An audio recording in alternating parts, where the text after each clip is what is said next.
डहाणू औष्णिक वीज प्रकल्पावरून वादंग, FGD शिवाय उत्पादन वाढीच्या प्रस्तावाला शेतकरी व नागरिकांचा कडवा विरोध। अदानी पॉवर स्टेशनकडून वीज उत्पादन वाढवण्याच्या प्रस्तावावरून डहाणूत मोठा संघर्ष उभा राहिला आहे।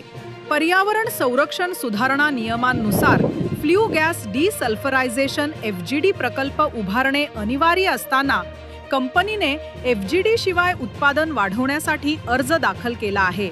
10 सप्टेंबर रोजी झालेल्या सुनावणीत शेतकरी, नागरिक आणि पर्यावरण प्रेमींनी तीव्र विरोध नोंदवला। त्यांचा ठाम दावा, हा प्रस्ताव मंजूर झाला तर कोळसा जळल्यानंतर निर्माण होणारा सल्फर डायऑक्साइड वायू हवेचे प्रदूषण वाढवेल। यामुळे डहाणूतील सुप्रसिद्ध चिकू बागायती, स्थानिक शेती आणि नागरिकांच्या आरोग्यावर गंभीर परिणाम होतील। स्थानिकांचा इशारा, डहाणूच्या श्वासाशी खेळणारा हा निर्णय कधीही मान्य होणार नाही। आता संपूर्ण डहाणूकरांचे लक्ष या सुनावणीच्या निकालाकडे लागले आहे। आय न्यूज 28 मराठीसाठी डहाणू प्रतिनिधी सतेंद्र मातेराची रिपोर्ट। DTEPA डहाणू तालुका एन्व्हायरमेंट प्रोटेक्शन कमिटी यांनी एक DTPA आज एक जनसुनावणी डहाणू मध्ये FGD प्लांट संदर्भात ठेवली होती। अडानी पॉवरनी FGD प्लांट हे बंद करणे आणि त्याच्याशिवाय पॉवर निर्मिती करणे त्याच्यासाठी त्यांनी अर्ज केलं होतं। त्या संदर्भात आज जनसुनावणी होती। आज आमचे चिकू बागायतदार संघ व आमचे सर्व शेतकरी बांधवांनी ते सुनावणीला हाजरी लावून सर्वांनी त्याचा विरोध केला।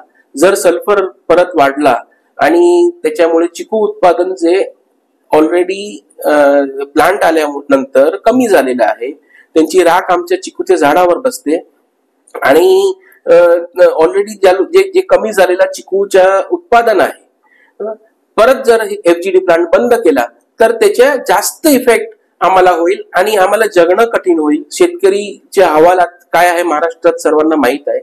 त्या संदर्भात आमचे आमदार विनोद निकोले ते पण आज ते आले होते आणि सर्वांनी त्यांचा विरोध केला।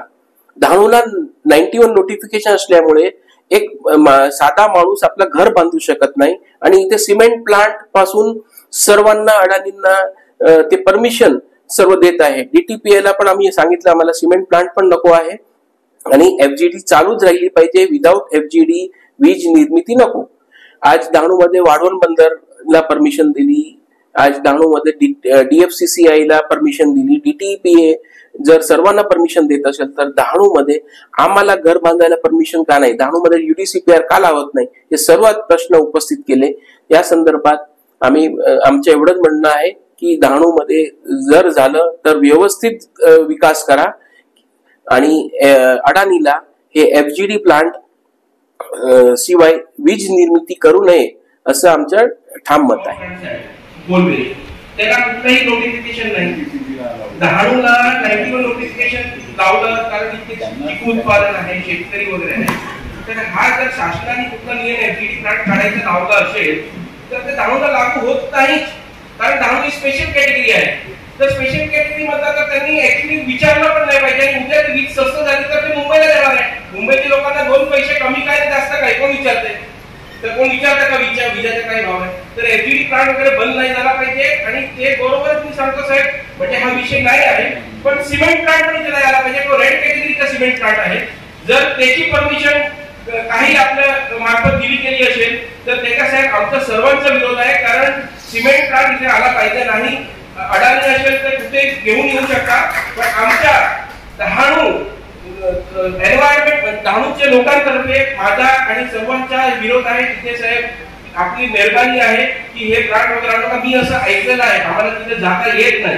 सिटीजन डहाणूचे असेल तरी असं काही नाही की आम्ही जाऊ शकतो आणि प्लांट बघू शकतो। जर तिथे काही कन्स्ट्रक्शन चालू केलं असेल तर माझी माहितीप्रमाणे तिथे NS झालेलं नाही, त्याचे TP परमिशन नाही, काही नाही। आणि जर तिने काम चालू केलं असेल तर त्वरित बंद करावं, एवढी माझी रिक्वेस्ट आहे।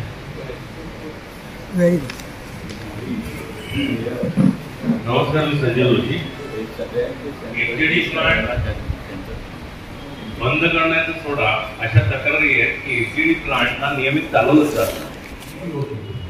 आता ते प्रचंड कार्बन उत्सर्जन जे होत आहे ते ऍब्झॉर्ब करण्याची ताकद फक्त आपल्या ऑर्किड्स मध्येच आहे आणि आम्हाला याचं कुठलंही कार्बन क्रेडिट दिलं गेलेलं नाही। मागचे 8-10 वर्ष आम्ही फायटोप्टेरा म्हणजे फायटोप्टेरा आहे की नाही अजून हे युनिव्हर्सिटीच्या लोकांना देखील कळलेलं नाहीये.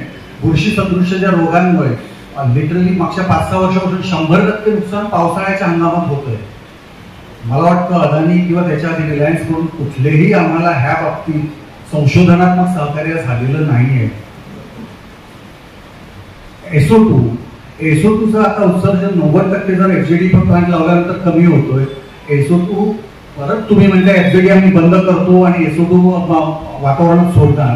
साहेब ऍसिडिक रेन वगैरे अजूनपर्यंत आपल्याकडे आले नाहीये.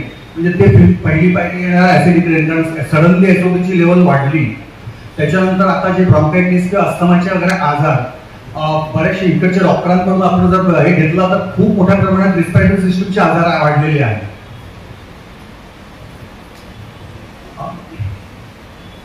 अजून साहेब आम्हाला सगळ्यात महत्वाचा कॉन्स्टिट्यूशन अधिकार दिले, राईट टू लाईफ, आर्टिकल 21 आणि आर्टिकल 14. आपण मला निवृत्ती न्यायाधीशांचा